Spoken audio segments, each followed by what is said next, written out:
For today's video guys, ako na po ipakita sa inyo ang paglipat na to kaning mga dagko na nga mga cardboard na to guys nga need na og iripat.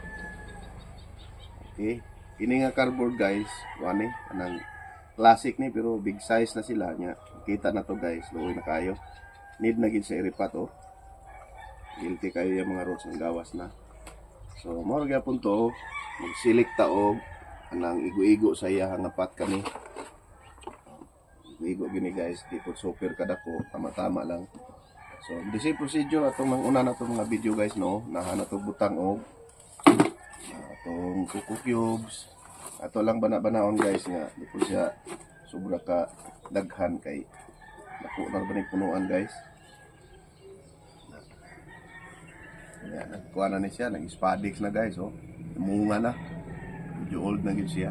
Yan. Buhay pag yun siya kay may nag-isiripan. So, ato na siya. Hinayon ng kwan sayang pat guys, arong matanggal no.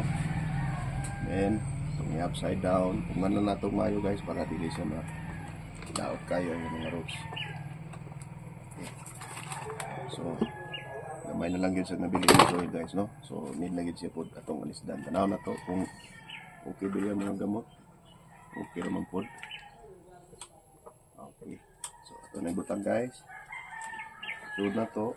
Kasta na to. Pato nga. Kung isulod ninyo mga nanggawas ng gamot.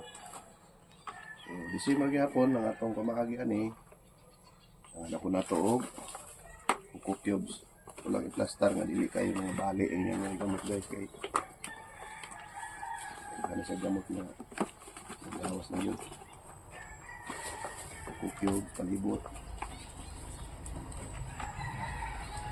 Niya, ikot sa kilid, ikas, sa side. Ayan na to. Press lang na to hinay guys, no? Plaster na to mga kuko cubes kay ang iyang mga gamot. Grabe nga karaghan. Then, atong soil nga mix. Soil mix, butangan na to. Ngayon na to doon. Para mabot siya dito sa ilaom. Soil mix.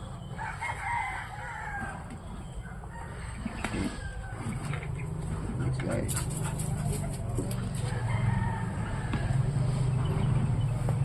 Ito palibot. Okay.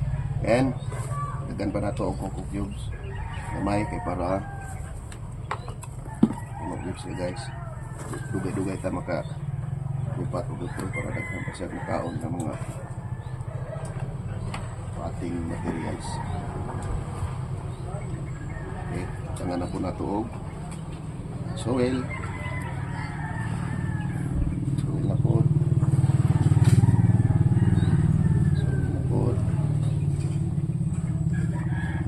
dako na yun siya samot yun siya kadako guys no atong gibutang sa dako nga pat na kung inyong manotice guys ining mga variety sa cardboard kuan kanang muka kalain-lain sa gitsura pero usaray mga identification na itong makita sa isulti sa mga gardener. Actually, ang cardboard man good guys, ma-breed siya through pollination, pareani. So, pag ma-pollinate ni siya properly, maka-produce ni siya og seeds. Siyempre, kung daghang variety ang cardboard sa atong garden, mabreedingan siya glaing nga variety. Mo na nga kung tanaw na to, mayroon sila classic ni, pero medyo may pagka-round na, kana siya, na-breed na siya sa lain. Unlike atong propagation ra pareha na mga philodendrons nga di na siya masagulan kung kani siya nga klase nga philodendrons di na siya masagulan og lain kay cutting raman ang way of propagation na. Unlike aning mga cardboard nga mamunga mangud siya guys. Once mamunga siya mamix o mahalo ang iyahang gene sa lain nga variety mo nang makaproduce sila og kanang gitawag lang hybrid na nga mga variety. So ato sa naibutang guys no. Kani siya hopefully basin sa sunod maka-produce ra og kanang iyang bunga. Ito ra po ipakita sa inyo guys ang bunga sa cardboard. Okay. Sunod na po guys, napay isa atong nakuha diri. Kani siya. Ato po ni siyang i-repat guys kay. O kani classic gihapon ang identification na ani pero medyo lahi siya adto murag na mix ni og lain nga variety. Medyo slim kayo siya kung nga dahon ako. Kagtas kayo guys. Classic gyapon daw ni nga variety pero siguro mixture na ni or hybrid na ni sa lain pod nga variety sa cardboard. Okay. Kanay ra gihapon nga pat ang atong ipili guys no. Kay murag match gyapon sila. So sama sa nanda nato na pong butangan siya og coco cubes. Ilan na to plabian guys kay dagkon sa punuan sa mukha sa kapuno. Ilang hapin. Kani ato na pong i-remove. Kaya po na itong procedure sa pag-remove guys. Nahinay lang kay bukat na sila guys. Okay, dagko na. Dahon pa lang niya. Naghana, dagko. Bukat na. Plus na pa yung mga basa pag ito yung mga ating materials. Okay. Okay naman po yung gamot. Ato siyang i-plastar. Ito nga. Okay. Yung pagkauman, kanga na tuog. Cubes. Cubes. I-plastar ang mayo guys. No? Malibot din na siya. Lahi na nato. Karo di mga bali yung gamot kay. Lahi man siya guys atong mga gagmay na itong iripat. Di pa kayo panang gamot. Kani siya kag pinakagawa sa iyang mga gamot. Yung mga bali siya, brittle kayo yung mga gamot. Pag na itong butang sa coco cubes, ito na pong soil, mga mix. Arrange lang na pag maayo, para anindot sa tanawon niya. Makahold it siya sa iyang mga punuan.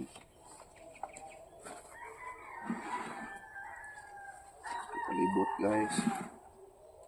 Yan, nila mo pamagi diri guys.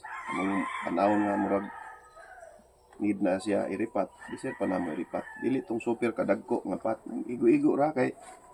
Nagigo na ako. Daghan kayong potting mix atong magamit. Dugay siya mo dry. Pag super kadagko. Ya, di po siya balanse tanawon guys. Kung ang atong plants super kadagko ang pot niya gamay. Igo-igo ra para balance. Yan na to makita ang beauty.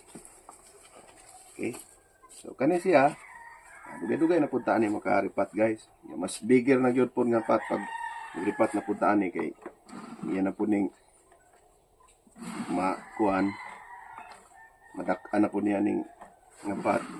So mas bigger na po nga pat atong balhinan sa iya.